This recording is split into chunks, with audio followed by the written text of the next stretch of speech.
Como a Grécia Antiga criou o ambiente adequado para o nascimento da filosofia. E temos 3 teses sobre a origem da filosofia, isso mesmo.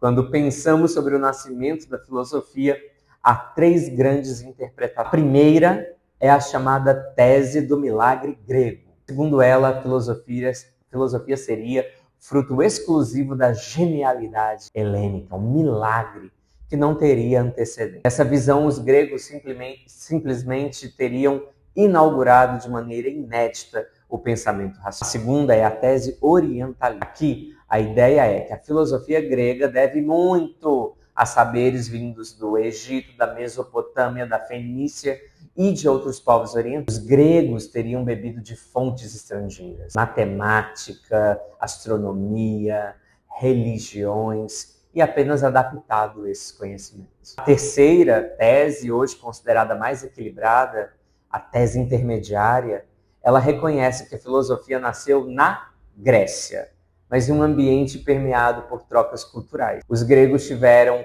contato com saberes orientais, sim, mas foram capazes também de transformá-los em algo completamente novo. Um discurso racional, filosófico e crítico. Portanto, podemos dizer, a filosofia é grega na forma como se construiu, mas universal naquilo que ela buscava. 5 condições históricas na Grécia. Mas afinal, o que havia na Grécia Antiga que permitiu o florescimento dessa nova forma de pensar? Podemos destacar 5 condições históricas fundamentais. A primeira, navegação e comércio marítimo. A Grécia possuía portos naturais, estava voltada para o mar. O comércio marítimo levou os gregos a viajar, conhecer outros povos, entrar em contato com novas culturas. Esse intercâmbio ampliou os horizontes e trouxe uma consequência importante: a desmistificação da natureza. Se povos diferentes tinham mitos diferentes para explicar o mesmo fenômeno, talvez fosse preciso buscar uma explicação universal. 2. Calendário e medida do tempo. A vida agrícola e marítima exigia observar o céu, as estações, as marés. Desse hábito nasce a percepção de regularidades na natureza. O mundo parecia seguir uma ordem, um ritmo. Essa sensação de ordem natural foi fundamental para imaginar que o cosmos podia ser compreendido por leis, não apenas pela vontade dos deuses. 3. Escrita alfabética. O alfabeto grego permitiu registrar, comparar, analisar tradições. Os mitos que antes circulavam oralmente puderam ser escritos e confrontados. Com isso, tornou-se possível criticar incoerências, sistematizar ideias e desenvolver raciocínios cada vez mais abstratos. A escrita abriu espaço para o pensamento lógico. A vida urbana na polis é o 4º ponto. As polis, cidades-estado gregas, como muitas pessoas definem, as polis, elas eram centros de comércio, de arte, de técnica. Então, esse ambiente urbano produziu uma nova dinâmica social, novas demandas, novas ideias, necessidade da política e o contato constante entre pessoas de origens diversas, o que favoreceu também a circulação de saberes e a necessidade de justificar as escolhas de uma forma racional. 5º é a política da polis. Talvez essa é a mais decisiva das condições históricas. Na ágora, praça pública, os cidadãos se reuniam para deliberar, discutir. As leis deixaram de ser vistas como ordens dos deuses e passaram a ser produto do debate humano. A política grega é, portanto, uma secularização da vida pública. Ali nasceu a isegoria, o direito de todo cidadão falar e argumentar. E onde há argumentação pública, há espaço para o logos, para a razão compartilhada. Essas 5 condições não explicam tudo, mas juntas criaram um terreno fértil onde a filosofia pôde nascer. Não foi obra de um único homem, nem de um único mito, mas de um conjunto histórico e cultural que favoreceu a passagem do mito ao logos, de narrar para explicar. Até aqui vimos que o mito dava sentido ao mundo, narrando origens sagradas. Mas a filosofia surge quando se começa a exigir outra coisa, explicações racionais. Vamos comparar. Até aqui vimos que o mito dava sentido ao mundo, narrando origem sagrada. Mas a filosofia surge quando se começa a exigir outra coisa, explicações racionais e cálculo. Vamos comparar. Você percebe a diferença? O mito narra e sacraliza. O Logos explica e busca causas verificadas. A filosofia nasce exatamente nesse movimento. A exigência de razão pública,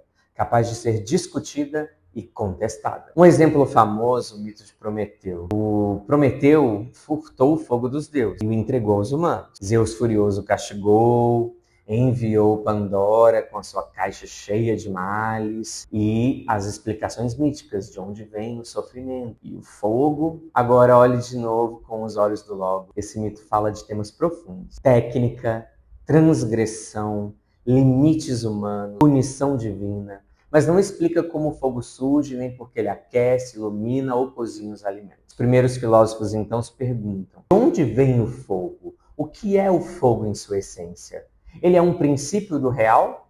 Como se relaciona com a água, o ar, a terra? Esse é o salto. Não basta narrar, é preciso investigar, criticar, buscar causa. Quando a filosofia nasce, ela não está interessada em qualquer tema isolado. Os primeiros pensadores, os primeiros filósofos, eles buscavam responder a duas grandes questões universais. Qual é o princípio de tudo? E os gregos chamavam isso de palavra que significa origem, fundamento, começo. Eles acreditavam que se descobrisse o princípio, poderiam explicar a ordem e a diversidade do mundo. A segunda pergunta é: como explicar a mudança? Se tudo muda, rios correm, crianças crescem, pessoas envelhecem, estações se sucedem, como podemos garantir que algo permanece no fundo de todas essas transições? Essa é a questão do movimento ou da mutabilidade. Veja como o enigma da esfinge, lá no início, já insinuava isso. O homem muda 4 para 2 e depois 3 pernas,